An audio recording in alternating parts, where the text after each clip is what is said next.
আল্লাহ রাব্বুল আলামিন কোরআনে কারীমের ভিতরে বলে দিয়েছেন লিল্লাহি মা ফিস সামাওয়াতি ওয়া মা ফিল আরদ।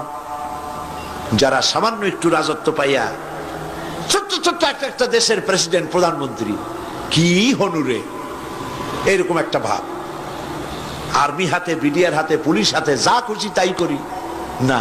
আল্লাহ পাক বলছেন লিল্লাহি মা ফিস সামাওয়াতি ওয়া মা ফিল আরদ।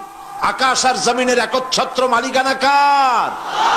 চিল্লায় বলুন আল্লাহ পাকের। সুতরাং তুমি মাতবারি করিয়া কদ্দুর পারবা? বেশি দূর যেতে পারবে না।